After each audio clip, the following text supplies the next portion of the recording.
Welcome back to Walk Through the Bible with Me in a Year, Week 9, Part 1. So I had gotten some feedback where the 10 minutes is too long to hold some people's attention, and they had asked me if I could break it down into parts. So this is Part 1 of Week 9.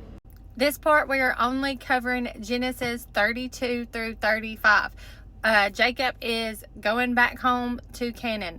Do y'all remember Jacob? He deceived his brother, his blind father, into giving him the spiritual blessing, and his twin brother was like, that was my inheritance, I'm going to kill you. So then he ran to his mom's family, and he fell in love with his cousin, because remember, incest isn't illegal yet, and he ends up marrying both of his cousins and having a lot of kids, and then God told him to go back to Canaan. So this is where we're picking up today. So Jacob is scared to go back to his homeland because his brother still lives there, and his last thing his brother said was, I'm going to kill you. So he's nervous, but on his way back, he sees two angels camped in the campground, and that was kind of like God's way of saying, I'm with you, you got backup, we're not going to forsake you, you're good. So then Jacob sends messengers to his brother Esau like, hey, I'm coming home, hope we're good. And the messenger comes back and he's like, Esau is coming with 400 men. So Jacob gets scared and he splits. Remember, he has two wives and a bunch of kids, so he splits them up into two groups. That way, if Esau comes and he kills one of the groups, at least he'll have like a family still remaining. Then Jacob starts praying and he's like, God, you told me to come back here. You told me you would be with me. He was reminding God of his promise that he made. And then he sends both sets of groups away. So he's by himself. And that night a man came, and the man actually was God, and wrestled with Jacob all night. And this is something that I've never understood why this happened until I started studying it this time. Because Jacob wrestles with God all night long. God touches his hip socket, so it makes Jacob have a limp permanently for the rest of his life, so that he will always remember that he wrestled with God. Jacob is refusing to let go until God blesses him, and God ends up changing Jacob's name to Israel during this, at the end of this. And this is where Israel's name comes from. This is where the Israelites come from. Anything with Israel, it comes from Jacob at this point. I'm going to read this part from my notes because I don't want to mess this up. It says, Israel means struggles with God. This is basically letting Jacob know that he met God and he survived. And it was because of God, not because of Jacob. And God doesn't just protect Jacob, he changes him.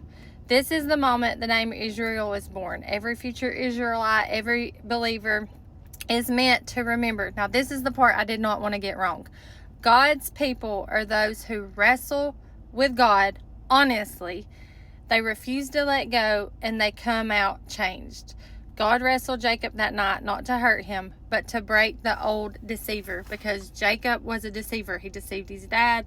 He's deceived people his whole life. And God broke that night and changed him, and then blessed him, and then renamed him. So the wrestling with God that night, that was to change Jacob and to let Jacob know that he came face to face with God. And Jacob's refusing to let go until he blesses him, and that's to symbolize to us, I feel like, that we need to hold on to God and refuse to let go, because when we refuse to let go of God, we come out changed.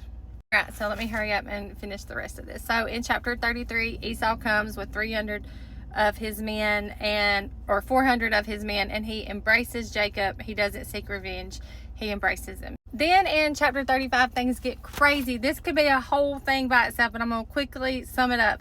So Jacob's daughter, Dinah, D-I-N-A-H, she gets raped by a prince.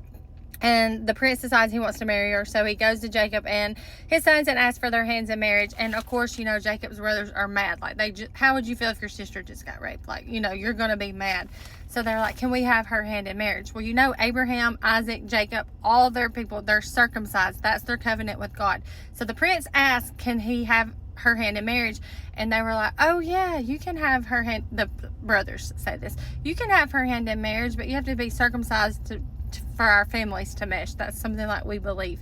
So the prince goes back and tells his whole town, like, oh, they're gonna live peacefully with us, and we're gonna be able to intermarriage and share livestock, all that thing, if we all get circumcised. So all the men get circumcised, and on the third day, when they're sore and they can't really move because they just got circumcised as grown men, the two of Jacob's sons go in and kill the whole town.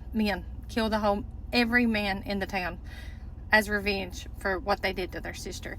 And then, so then that's crazy. And they take up all the women and the livestock and all that stuff. And so then Jacob is mad because you ain't supposed to go in and kill the whole town.